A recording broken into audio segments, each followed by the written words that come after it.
अतिशय महत्त्वाची बाब मी आपल्या सभागृहाच्या निमित्ताने संपूर्ण महाराष्ट्रासमोर ठेवतो। आज सकाळी जुन्नर येथे गौरी संजय सावळे या महाविद्यालयीन म्हणजे कॉलेजच्या विद्यार्थिनीवर आरोपी महेश धामसे या मुलाने जीव गेला हल्ला आणि त्या मुलीचा पिछा करत तिच्यावर कोयत्याने वार करत तिला गंभीर अशा पद्धतीने इजा पोहोचलेली आहे। कोटमदरा येथील शासकीय आदिवासी मुलांच्या वसतिगृहातील एका महाविद्यालय शिक्षण घेणाऱ्या विद्यार्थ्याने देखील मागच्या आठवड्यामध्ये गळफास घेऊन आत्महत्या केली।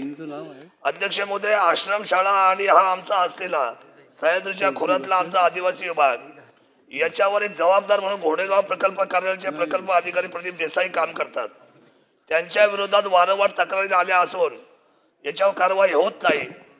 त्यांना काही लोक पाठीशी घालतात। माझ्या या संबंधित असलेल्या मंत्री महोदयाला आणि अध्यक्ष महोदय आपल्या माध्यमातून मुख्यमंत्र्यांना निवेदन आहे माझं की तातडीने ही झालेला कालचा मागच्या आठवड्यात गळफास आत्महत्या आणि ही दुसरी झालेला आजचा हा हल्ला याच्यामध्ये हे प्रदीप देसाई आहे जे अधिकारी प्रकल्प अधिकारी घोडेगाव यांची तातडीने निलंबन करून चौकशी करावी।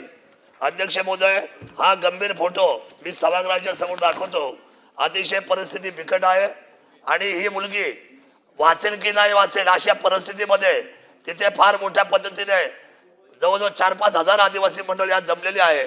याचं उत्तर याचा रिप्लाय तातडीने आजच्या अधिवेशनाच्या कालखंडामध्ये अध्यक्ष महोदयाची नोंद घेऊन या अधिकारावर तातडीने कारवाई करावी अशी विनंती मी सभागृहाला करतो। धन्यवाद। जय शिवराय।